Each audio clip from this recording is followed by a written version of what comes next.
בעזרת השם לזוהר de ce matin, vino עלינו מעשה ידינו כוננה, עלינו מעשה ידינו כוננהו. רבי שמעון פתח, מכנף הארץ זמירות שמענו, צבי לצדיק. dit dans le verset de Yeshayahu, מכנף הארץ, du coin de la terre, on a écouté de chants, זמירות, צבי לצדיק, d'un tzaddik. dit le Rabbi Shimon bar Yochai, ואילון לבני נשה, לינון דלא משגיחים ולא משתדלים בעיקרא דמריון. malheur et mal pour ceux qui ne donnent pas kavod Hashem. Le kavod d'Hashem, il dit quoi?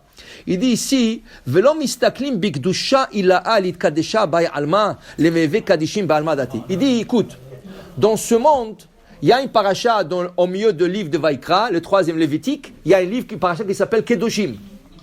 Kedoshim tiyu, vous devrez être saints. Qu'est-ce que c'est saint? Qu'est-ce que c'est Kedusha? Qu'est-ce que c'est la Kedusha? Le Ramban, il dit la Kedusha, c'est enlever les extraits les excès de tout et de ne pas abuser du permis.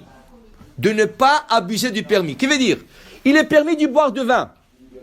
Alors tu prends un vin avec 4 herchers, super kasher. Est-ce que tu as le droit de te saouler? Non. Non, c'est de l'abus. La Torah t'a permis du vin et toi tu vas abuser de quelque chose qui est permis. C'est permis de manger la viande. Super kasher, Bet Yosef, Chalak, tout ce que tu veux, tout l'ashgarot. Et toi, tu manges un steak le matin, un steak l'après-midi, un steak le soir. C'est normal? Non. C'est pas normal. Okay? C'est pas normal. Tu es en train d'abuser du système.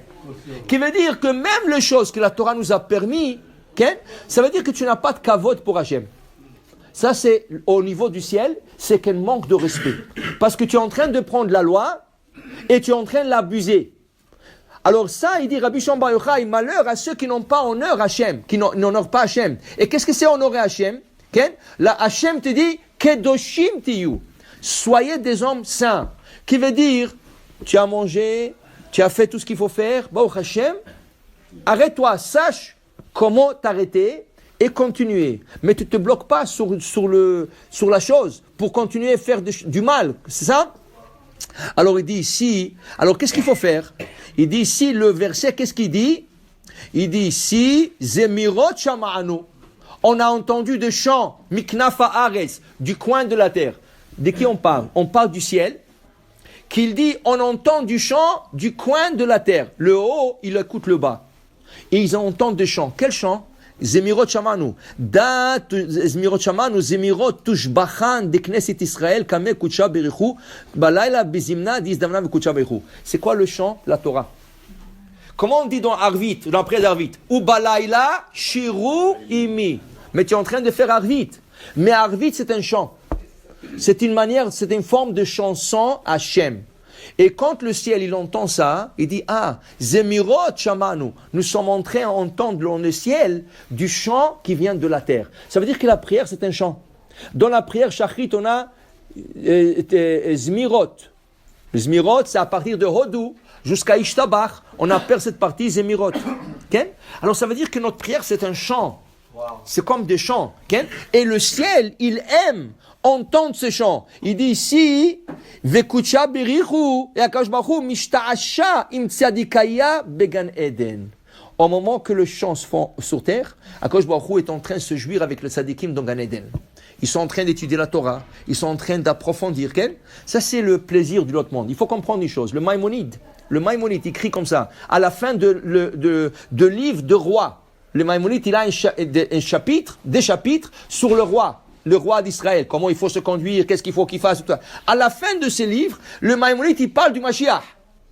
Il dit à la fin du temps mashianique, il y aura le Melech HaMashiach. Le Mashiach, c'est un roi, ça va être le roi d'Israël. Il dit, qu'est-ce qu'ils vont faire le Ham Israël à la fin du temps? Qu'est-ce qu'on va faire? Comme Mashiach il a, c'est bon, excellent. Ham Israël, Baruch Hashem, on a entendu presque 2000 ans pour Mashiach. Qu'est-ce qu'on va faire la journée? Qu'est-ce que tu vas faire? Le Maïmonide, il dit, à la fin du temps, il n'y aura plus de guerre. Il n'y aura plus de maladie, il n'y aura plus de soucis de la parnassa, il n'y a plus rien. Alors qu'est-ce qu'on fait? Toute la journée, du matin au soir, s'asseoir, étudier. S'asseoir, étudier. Et le Maïmonide, il dit, écoute, tu n'auras même pas à te fatiguer d'aller acheter quelque chose. Il n'y aura pas de magasin, il n'y a pas de magasin. Il dit, tu veux manger? Le pli de blé va retourner comme le pli de blé de Adam. le pis de blé de Adam, dans les pis, il y avait le pain prêt, cuit. Ça veut dire que quand le pis poussait, à l'intérieur de l'épi, il n'y avait pas de grains, il y avait du pain. Alors toi, tu t'assois à étudier, tu as à côté de toi un champ de blé, tu prends une épi, tac, une baguette. Chaude, tu la manges, c'est ça? Super croustillante. Tu n'as pas à te fatiguer d'aller là-bas, acheter, préparer. Non, non, non.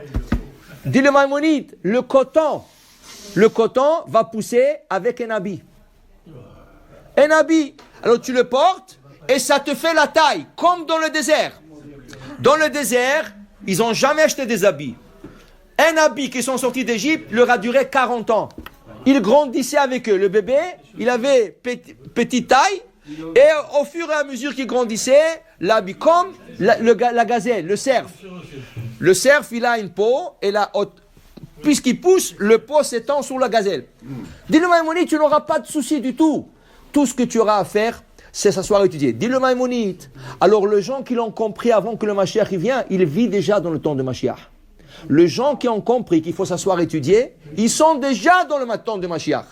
Parce qu'au temps de Mashiach, c'est ce qu'ils vont faire. Alors, les gens qui sont à la yeshiva, les gens qui étudient, qui font Kevi'ot la Torah, ils sont en train de vivre et respirer déjà l'époque messianique. Alors tu attends un Mashiach, oui, mais qu'est-ce que tu vas faire? Tu vas commencer à danser, tu vas commencer à tourner, qu'est-ce que tu vas faire? Tu vas t'asseoir. Monsieur, tu n'es pas habitué, tu auras des problèmes, tu auras besoin beaucoup de Ritaline.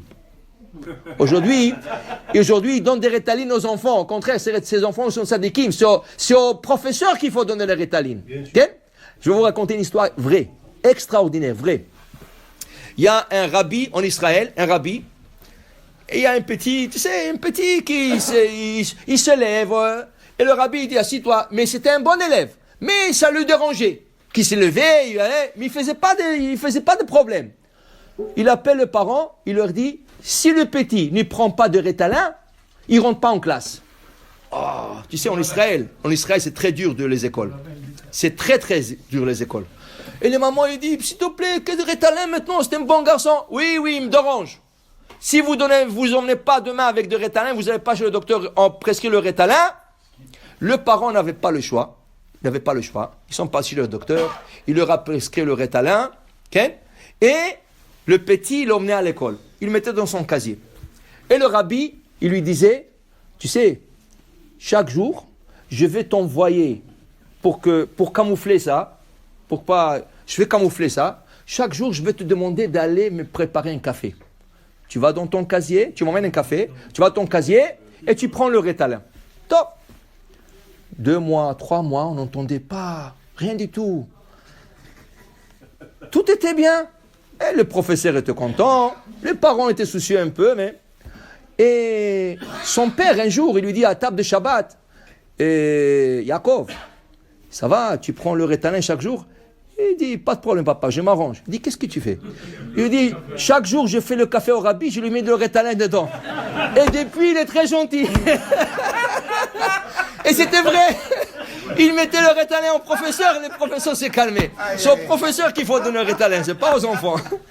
Pour te dire, si tu ne te dis pas, tu auras besoin de Ritalin au temps de Mashiach. Allez, allez, commence à étudier. Baruch Adonai Leolam. Amen. Rabbi Hanakasha Omer.